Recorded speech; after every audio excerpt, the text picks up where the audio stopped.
Hello from Seoul and welcome to yet another cafe video on my channel. If you're new here, my name is Victoria and I'm living in Korea for over 4 years now, and I do videos about Korean food, Korean culture and some occasional vlogs. So today's topic are my top 5 brunch places in Seoul, and I picked brunch places because I think a good brunch is a good start of the day when you're traveling and exploring a city. A solid brunch gives you a little bit more energy than just some light breakfast, and it also keeps you longer full than just some toasted bread. Also, a good brunch is a good option if you're a bit hungover from the night before, just saying. In Korea, brunches are not that popular yet, especially in comparison to Germany, where brunch buffets are very common. In Korea, for some reason, not so much. So what's important for me when it comes to brunch places is good food, obviously, good coffee, comfortable seating, and then also an all-day brunch menu, because you know these kind of places that serve brunch only until 2. No. We don't do that here. The places that I will introduce are all around the city, and I picked different locations so that you can just pick a place that is convenient for you. Also, all the mentioned cafes are linked down in the description box. Oh man, what a YouTuber thing to do. Anyway, so you can just look it up in the description box, and they are the exact addresses and also the closest subway exit. So yeah,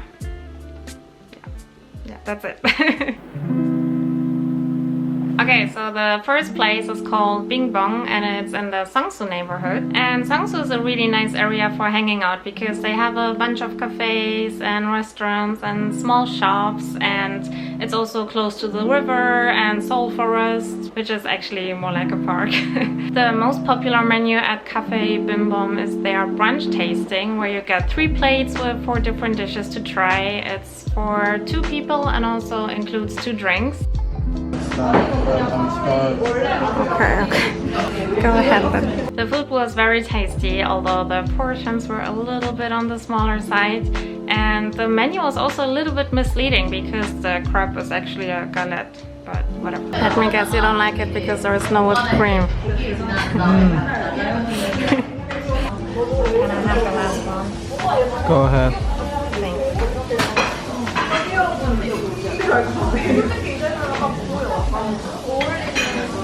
Don't try to look so put together all the time. What is worth mentioning is that it's a kid-friendly place. In Korea, at many places, kids and dogs are not allowed, and I guess it's bad for the business or something. But come on, we were all kids at some point. I just wish isolating the parents wouldn't be so common in Korea. Okay, this got very ranty very quickly. I'm sorry, back to business. The price-performance ratio is rather so-so, considering that we paid 46,000 for 2 people. Their coffee was quite okay, not particularly good, but also not bad. They also have outdoor seating options. You can sit on the veranda, but if you want to do that, then you have to wait an extra hour. And you know, my eating partner, Singam, he's not really an outside kind of person. The darker, the colder, the better. So obviously we didn't do it. I mean, what's the advantage? So to sum it up, I think it's a good brunch place, obviously, because otherwise I wouldn't mention it in this video, but you won't see me there every weekend.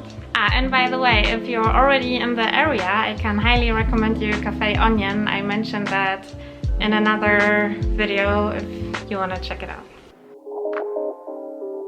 The second place is called Grain, and out of all the introduced places in this video, it's the one where we go to the most often and the one that I can recommend the most. My friends also really like it, Seungwon approves, and I'm planning on taking my mom there the next time she visits us here. It's in the Yeonnam neighborhood, and that's sort of the more sophisticated neighbor to Hongdae. Their concept is tasty and nutritious food, and considering that they also have some Danish words written around the cafe, I guess it's Danish style breakfast. And the really cool thing there is that you can create your own brunch set. So you get this paper here and you can pick how many items you want and select exactly what you would like to eat. And one of the food that you can pick is sourdough bread, which is so hard to come by in Korea, and it's so delicious. I don't remember the last time I ate sourdough bread. I think that was probably when I'm visiting. That was probably when I was in Germany visiting my mom. You can't really get that here. Hey, it's no. Hey, it's mine. I'm hungry. And then have it with some butter at least. Who eats bread like that? But the best thing ever that they have is their Earl Grey zucchini cake with Earl Grey sauce. It's divine. When I was still living with my mom, she used to make this zucchini bread often. Nice childhood memories. And they also serve avocado burger. And they also serve burgers if you want to have something less crunchy. Their coffee also tastes really good, and I would say the only downside about this place are the seats. They're not that comfy, so you won't sit around there longer than necessary, but I think it's okay. The staff there is also very friendly and helpful, and some of them speak English. Doggy made your day, huh? The place itself is maybe not top tier Instagram aesthetic, but the food looks super good and it tastes even better, so that's why I really like the place and I can't recommend it enough. Also, they have paper straws. You can quit with that stupid face. The next place is called Arvo, and it's in Itaewon, but not in the party section. It's located in the residential area, and you can walk through alleys and see how people live there.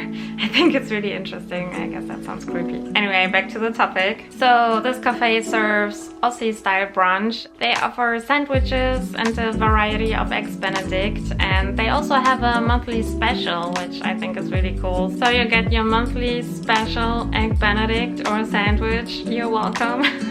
Their food quality is really superb. I ordered the mushroom egg Benedict, and instead of the English muffin, they used stuffed baked mushrooms, and it was so good. Wait, didn't we order the blueberry pancake? No? It also said bacon. Where were the blueberries? Blueberries are there. But the downside were the portion sizings. We were a little bit surprised when the food arrived because it was just so tiny. And then it also tastes so good. So it's even worse that the portions are so small. That's really frustrating. For 2 people, you might consider ordering 3 dishes. But I guess it's their business concepts. I don't know. The coffee there is, well, not worth recommending.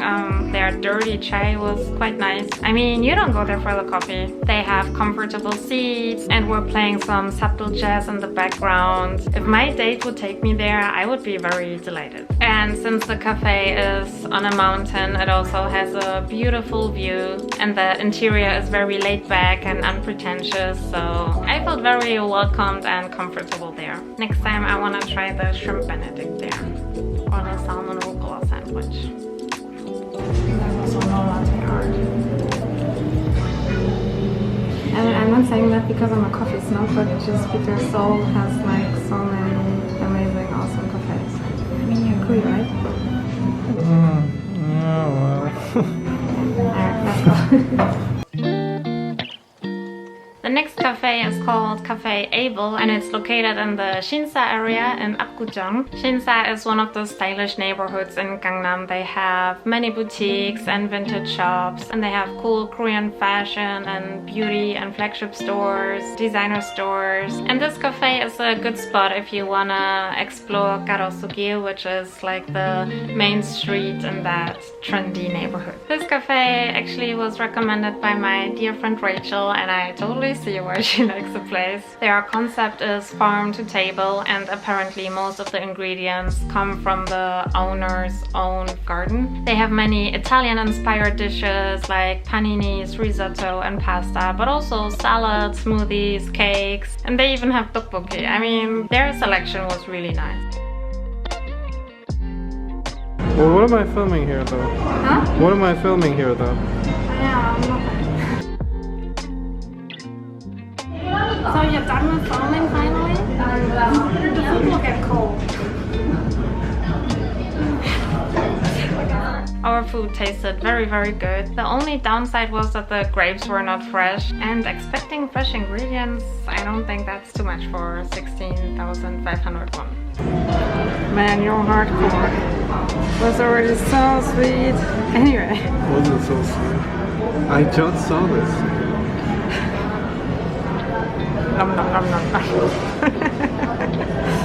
Coffee was nice. We both ordered a latte and the taste was still very strong, so we like that. But I like that it's very strong. It doesn't taste watered down. I hate when coffee tastes watered down. Hey, calm down. Yeah, as long as there's some milk in it, I guess it can taste always. What? How can you say that? The cafe is quite spacious. They have many tables that are spread and you're not jammed in between other tables, which is really nice. I always value some privacy and distance to other people. The interior definitely had a European touch with the oriel window and rustic elements. The biggest perk of this place is definitely their rooftop. They are growing some veggies there and I imagine it very pleasant to hang out there on a day when the air quality is good. What a Seoul thing to say. The last cafe is called Analog Garden and it's in Hongdae, but in a very low-key area, not in the main party and shopping street. They serve organic food inspired by food that you can get at a flea or farmer's market or at a festival. Well, at least that's how they introduce themselves on their Facebook page. And their selection is not big, but their meals are really solid and they also offer vegan options, which is unfortunately quite rare in Korea. They have falafel, a brunch menu and scrambled eggs and really good coffee drinks.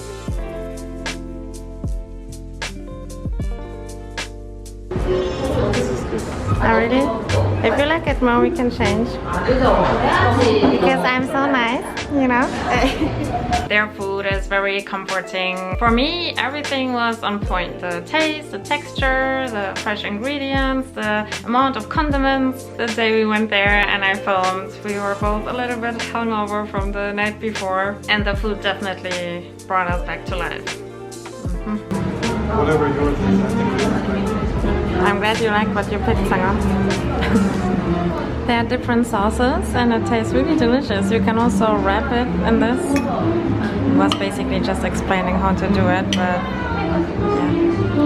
Well, I just eat it freestyle. Yeah. Oops.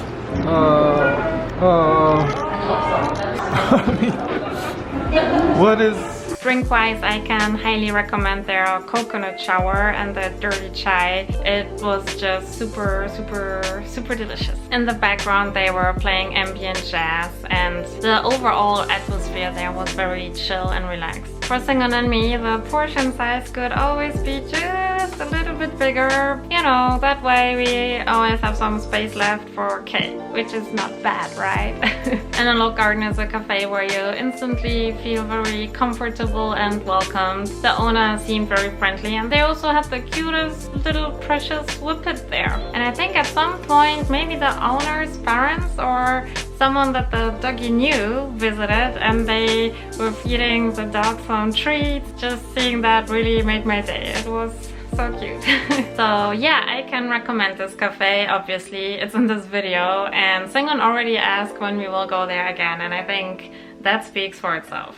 Okay, so these were my 5 favorite brunch spots around Seoul out of all the brunch places that I visited so far. And trust me, even for this video alone, we were also trying out some new brunch places, but I didn't mention them because, you know, we got some stomach issues and I don't feel comfortable recommending that kind of places, obviously. Yeah. Anyway, as always, if you have any recommendations regarding brunch places or cafes or good restaurants, then please let me know. And also feel free to subscribe if you want to see more videos on this channel here in the future. Have a great day. Thanks a lot for watching and see you next time. Bye bye. Stay safe, sane, healthy. You know the drill. Bye.